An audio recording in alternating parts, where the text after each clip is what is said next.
Bismillahirrahmanirrahim. Assalamu alaikum.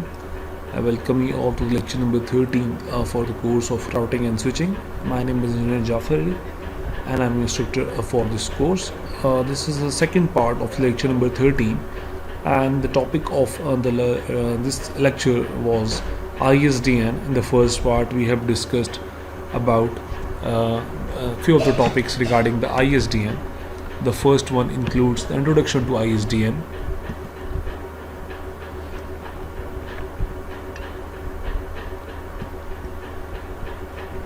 Later on, we discussed about different channels that are involved. The first channel was bearer channel, and the second channel was delta channel. Bearer channel for the used for the data messages and data traffic, and the D channel was used for the control messages or signaling messages. Then we looked about the services provided by the ISDN, that was PRI and BRI, and we looked at how in BRI there are 2 Bs and 1 D, and in PRI there are 23 or 30 Bs and 1 or 2 D.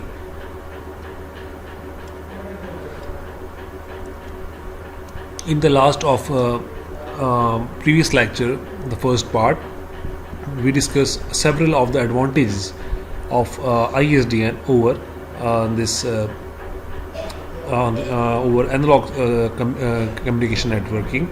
And in today's class, we will discussing in this part we will discussing about the applications as well as the architecture, as well as few of the points will be touched from these points as well.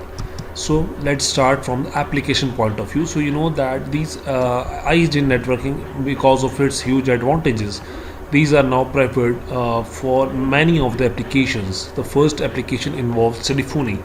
So now this ISDN can be used for regular telephone traffic, but mostly it is costly. That is why it is not applicable. And with the exposure of this mobile communication technology, this is also now not that much of use, but this is highly in use in some places that there are no wireless activities going on.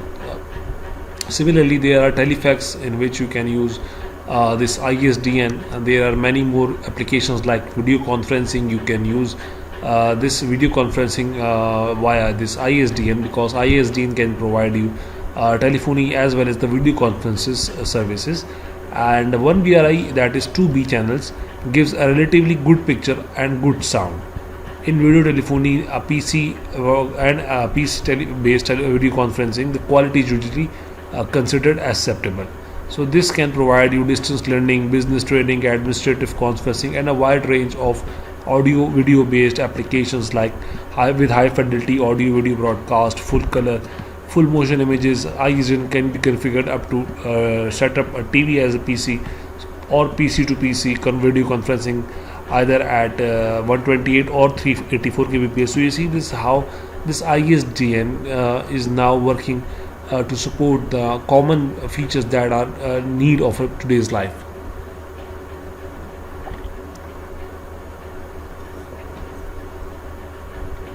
The next application of this ISDN includes the file transfer, because you can see that because of the high quality and support to high data files, high data speeds, basically now you can transmit larger data files.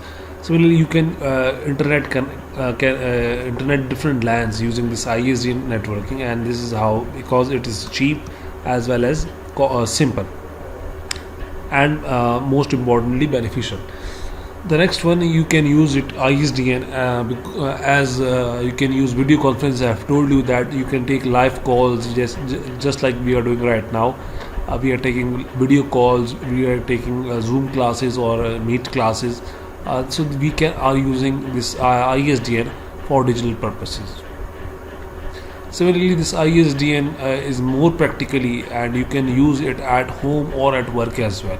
So this is the compatibility issue that is not there for ISDN. ISDN is now compatible, and it can be used from any device, and you can connect up to any device, and it can support as anything like email, file transfer, remote printing, and all other services that you want to enable, so that you can use it on your service or network.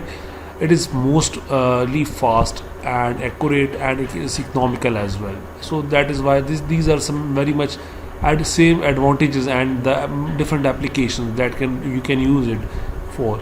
You can also use that this applications involves this branch office communications, inter branch or intra branch. You can connect a single branch, different floors of single branch, or you can connect different floors of different branches using this ISDN. So these are also an application for this ISDN. And having your own dedicated ISDN network, you can have the security as well. If you are having your own ISDN channel, you are now have more security as compared in which you scenario in which you were having any other building that was involved, or any third party involved within your branches. Next one is point of sale services. You can use this ISDN services in your public or economical workplaces, like your market or any other place in which there are mostly people are interacting with each other using credit cards for sales and purchase, etc. So you can also do this ISDN over networking over there. And this is basically this compared to the analog telephone network lines, which range from 30 to 60 seconds. This is basically a fast one in from just average from 4 to 6 seconds. So your processing and transactions are now done in less than 10 times of your previous workload or time consumption. So let's talk about the architecture of ISDN. So ISDN is basically, you can see that it is a mean to access your network, and by mean I mean to basically connect to a network. So how does a user or a equipment basically connects to a ISDN network? So this is known as the ISDN architecture. So user has access to ISDN network by means of a local interface to a digital pipe of a certain bit rate. So let me tell you how. So the first one is terminal, the second one is terminal adapter, the third one is network terminal termination devices, the fourth one is line termination equipment, and the last one is exchange termination equipment. So these are five major components that involved that basically combine to form a complete ISDN network. So the first thing is terminal. Let's talk about the terminal. So to connect to a network, ISDN network, you must have a terminal. So terminal include terminal equipment 1, or specialized ISDN terminals include terminal number 2, TE2. So these are two types. One is for normal, and the second one is for specialized, so for dedicated, or you can say specific users.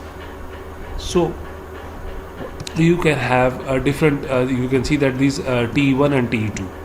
So you can use this TE1 or TE2 to connect to a ISDN network, and TE1 uses 4-wire and twisted pair digital link, while this TE2 uses TA.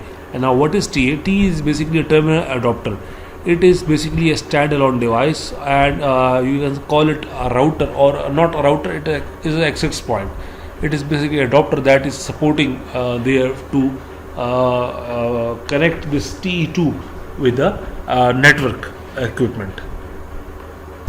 If the TE2 is implemented as standalone device, it connects the TA. I've told you TA via the standard physical layer interface. How is it? So let's talk about this TE1. So TE1 is a device that supports standard ISDN interface. So it is most important to remember that before connecting to a device, actually connecting to a ISDN network, your device or your terminal should be supporting ISDN interface. So that type of interfacing is the equipment is known as TE1. For example, digital telephones, digital fax machines, etc. A T1 is a device. Device is a piece of user equipment that speaks the S interface language natively and can connect directly to the end devices. Now, what is end devices? Network terminal devices. So, what is this? Is a network T2. T2 are non-ISDN devices, but they are far more common. In fact, every common device that isn't a T1 is basically in the category of T2. So T1 is dedicated for this ISDN devices, and T2 is not dedicated for ISDN devices. So you need a standalone device or terminal adapter that basically connect your T2 device with your NT terminal. Now, what is a terminal adapter? These are NT terminals adapter or network terminal adapters. These devices connect a T2 device to a this is the terminal adapters, and this is the use of this, the application for this adapters is basically to connect a T2 device which is not compatible to ISDN network to a ISDN network. So using this terminal adapter, you basically connect a non ISDN device to a ISDN network. So this is not actually accurate, but because do not perform analog to digital conversion like modems, but it also performs quite good because a TA performs digital to digital conversion, that is converting standard telecommunication protocols into ISDN protocols and specifications. So there are several function groups and reference point as well. A function group is a set of functions implemented by a device or a software, and a reference point is that interface between two function groups, including the cabling details. So all the cabling included in between two different functional groups can be included in the reference point as well. So these are several functions point, their acronyms and stands for, and their description. So TE1 is a terminal equipment 1, this is terminal equipment 2, and this is your terminal adapter. Terminal equipment 1 is basically supporting ISDN devices. TE2 is not supporting IIT's devices, does not understand ISDN protocols, and for there you need a terminal adapter which basically converts this TE2 to your NT. And now what is NT? There are two types of NT. The first NT is basically network termination. There are two types, NT1, NT2. In North America, NT1 is the name, and it is a customer CPE device, and it is provided by the carrier. For example, your router, that is provided to you by the ISP provider. In Pakistan, mostly the companies provide their own, ISP provide its own routers. Similarly, in America, they provide CPE, and these CPEs are normally NT1. And NT2 is a complicated device that is typically found in digital PBX, and it performs layer 2 and layer 3 operations and services. So NT2 is not a complete package, it is only a device that is basically performing the same functions of layer 2 and layer 3, that is data link and network layer functions, and it is only providing these services. Now, why these NT devices are used? In ISDN system, the local loop is significantly more complex, and the cabling is identical in most of the cases, but CPE is far different. So CPEs are the devices that are there to make sure that you are not now connecting to the ISDN. So you know that NT2 basically is not providing the physical layer services, so we need to provide the equipment to handle the physical and electrical termination of the signal as well. So for that we need to have an interface equipment or a telephone or a data equipment. So these devices, and they called NT network terminators and terminal adapters, are there to support the conversion, the interlinking, the interfacing of this kind of network. So this diagram is showing you a complete network of ISDN, that is the integrated services digital network. You can see that there are terminal equipment 1 on this side, and these are directly connecting with this ISDN cable, because they are supported and they are compatible with this kind of service, ST services, signaling services. And this T2, this equipment cannot directly connect to ISD line because it is not compatible, so it uses R interface. This is basically R interface to a PSTN equipment, and this TA is this basically the converter which converts this non-ISDN supporting device to a supporting device, so that it can connect to a ISDN line. So using this a TA via this R, this TE2 now connecting to this ISDN line. Then there is NT1, and this network termination used to convert this U to ST interface supplied in Europe by the telco. This is now connecting this U to this device is now connecting these two interfaces, and this U is the U interface termination point in the US, so that it can connect into different switches and basically light terminals or these electric terminals that are there, switches that are there in the US. So this can be connected, this U interfaces can be connected to any of the switch. So this is the complete diagram of ISDN. It also showing that which interface is connected to which interface, and it is very much important to remember all of these. So this diagram is showing the complete working of the ISDN network, relationship between different devices and different reference points. This is simple ISDN configuration. This is your TE1. I call it TE1 because you know that T is any device. So this is your TE1. This is your TE1, and it is just a PC or a computer. It is connected to a NT2 via S. This is the S interface, and this NT2 is connected to this NT1 with the T interface, and then this TE1 is then connected to a ISDN switch using a U interface. Similarly, this is also a T1 device. You can see that it is a telephone. It is now connected to the same ISDN switch, but the interface is the same, and via the this NT1 to the NT2. This is via the S interface, then NT2 to NT1 via the T interface, and from NT1 to ISDN via U interface.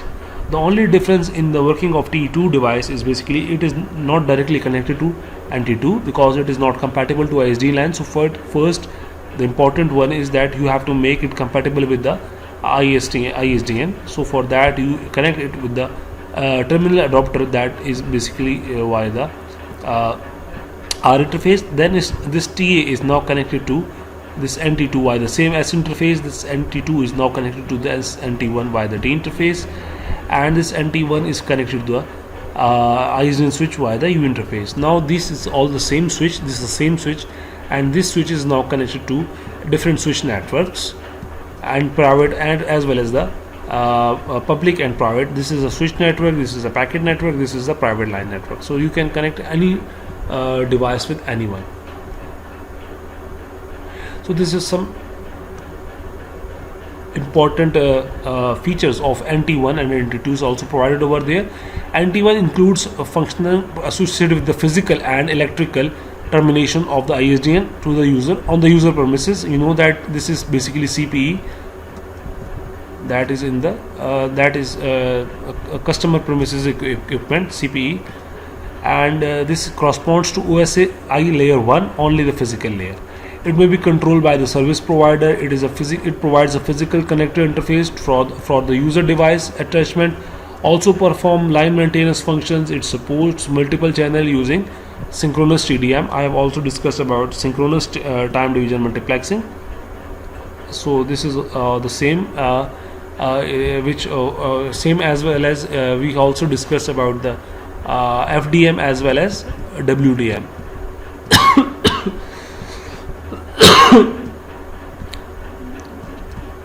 Make sure you remind me about this in class. We will discuss these two types again. I will make a quick revision on this topic.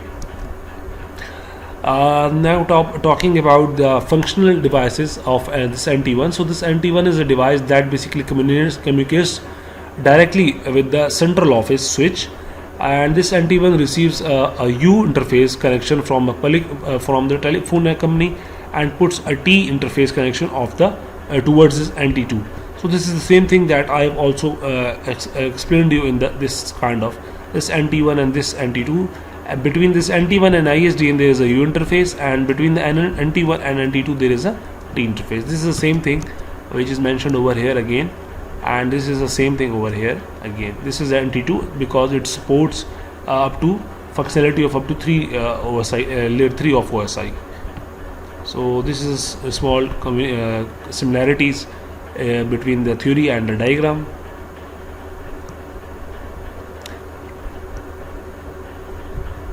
Now let's talk about the functional groups regarding this. So you see, the first one was functional groups for equipments, but this is now the functional group for the network terminals. So there is NT1, NT2, and there is a combination of NT1 and NT2. So NT1 is network termination 1, NT2 is network termination type 2.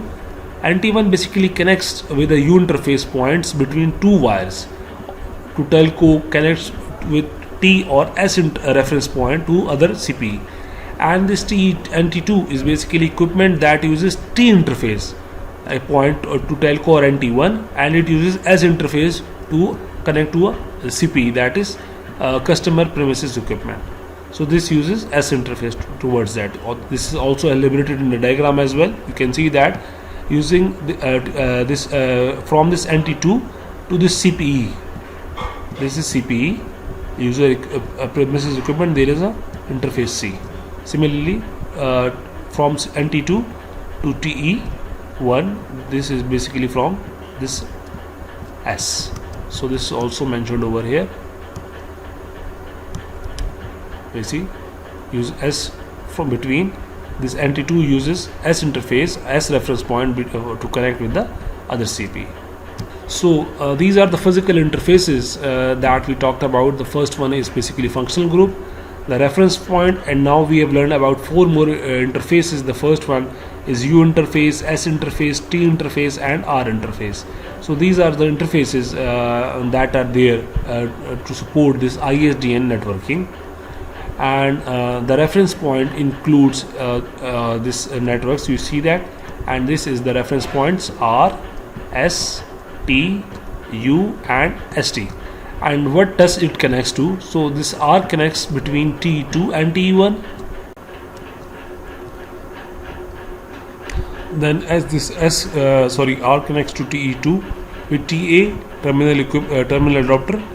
S connects between this terminal equipment 1 or TA to NT2, and this T connects NT2 and NT1. This U connects NT1 and the telco, and this S or T, this basically connects this T1 or this TA to NT1 when NT2 is not used. So you can use this as reference points as well. So this was all about the second part. There are many topics that need to be discussed, but due to the limitation of time, we will be discussing that inshallah in the next week. I hope that you have learned quite a lot regarding this ISDN. Make sure you bring some good questions in the class, because you know that the more you ask, the more you learn. I'll see you in the class. Thank you very much. Allah Hafiz.